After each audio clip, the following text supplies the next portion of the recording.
What's up, family? Welcome back. Today we are in John chapter 9, and the title of that text is The Healed Man's Belief, starting in verse 1.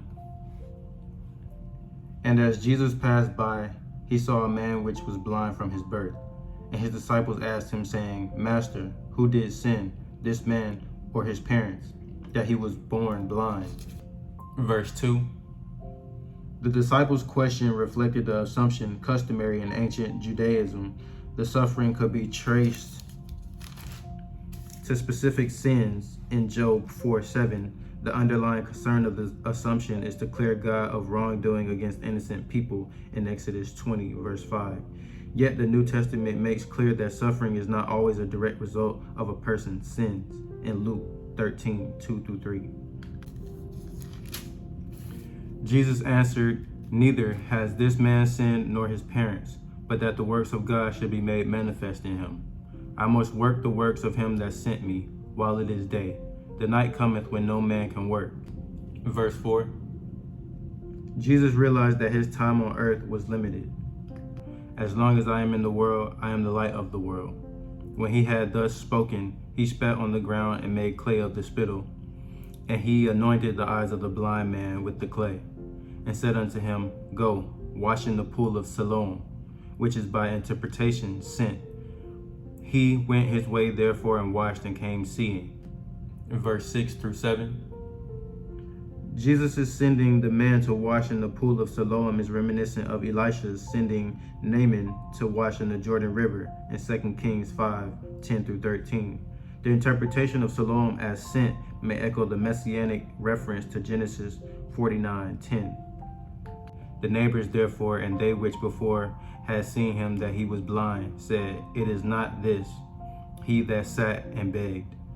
Some said, This is he. Others said, He is like him. But he said, I am he. Therefore said they unto him, How were thine eyes opened? He answered and said, A man that is called Jesus made clay and anointed my eyes, and said unto me, Go to the pool of Siloam and wash. And I went and washed and received my sight. Then said they unto him, Where is he? He said, I know not. They brought to the Pharisees him that aforetime was blind, and it was the Sabbath day when Jesus made the clay and opened his eyes. Verse 14. The mention of the Sabbath here resumes the earlier Sabbath controversy in chapter 5. Jesus had moistened the clay with his saliva and then kneaded it to make it mud. Kneading dough, by analogy kneading clay, was included among the 39 classes of work forbidden on the Sabbath day by Jewish rabbinic traditions. Then again the Pharisees also asked him how he had received his sight. He said unto them, He put clay upon my eyes, and I washed, and I do see. Therefore said some of the Pharisees, This man is not of God, because he keepeth not the Sabbath day. Others said, How can a man that is a sinner do such miracles? And there was a division among them. Verse 16. The division among the Pharisees follows the differing ways of reasoning observed by the schools of Shammai and Hillel. The former argued from foundational principles, anyone who breaks the law is a sinner. The latter from the established facts of a case, Jesus has performed a good work. They say unto the blind man again, What sayest thou of him, that he has opened thy eyes? He said, He is a prophet. But the Jews did not believe concerning him that he had been blind and received his sight, until they called the parents of him that had received his sight. And they asked them, saying, Is this your son, who ye say was born blind? How then does he now see? His parents answered them and said, We know that this is our son, and that he was born blind. But by what means he now seeth, we know not. Or who has opened his eyes, we know not. He is of age, ask him, he shall speak for himself. These words spake his parents, because they feared the Jews, for the Jews had agreed already that if any man did confess that he was Christ, he should be put out of the synagogue. Therefore said his parents, He is of age, ask him. Then again called they the man that was blind, and said unto him, Give God the praise. We know that this man is a sinner. Verse 24. The Pharisees' exhortation to the healed man, Give God the praise, was a solemn warning for him to tell the truth in Joshua 7:19. He answered and said, Whether he be a sinner or no, I know not.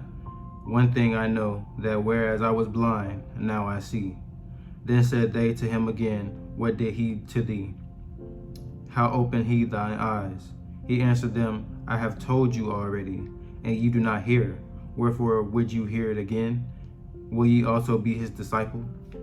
Then they reviled him, and said, Thou art his disciple, but we are Moses' disciples. Verse 28. The Pharisees' claim of being Moses' disciples was undermined by their failure to listen to the one whom Moses wrote. We know that God spake unto Moses, As for this fellow, we know not from whence he is. Verse 29. The Pharisees' assertion, we know that God spoke unto Moses, harks back to God giving Moses the law at Mount Sinai in Exodus 33:11. The man answered and said unto them, Why herein is a marvelous thing, that ye know not from whence he is, and yet he has opened my eyes. Now we know that God heareth not sinners, but if any man be a worshipper of God, and doeth his will, him he heareth. Since the world began, it was not heard that any man opened the eyes of one that was born blind. If this man were not of God, he could not do anything. Verse 30 through 33. The healed man's major premise that God doesn't listen to sinners is borne out by the Old Testament in Psalms 34:15. His minor premise that there was no precedent for opening the eyes of a person born blind is also confirmed by the absence of such instances cited in the Old Testament. They answered and said unto him, Thou wast altogether born in sins, and dost thou teach us? And they cast him out. Verse 34. The Pharisees' charge against the healed man may allude to Psalms 51:5. Cast him out refers to the expulsion from the synagogue.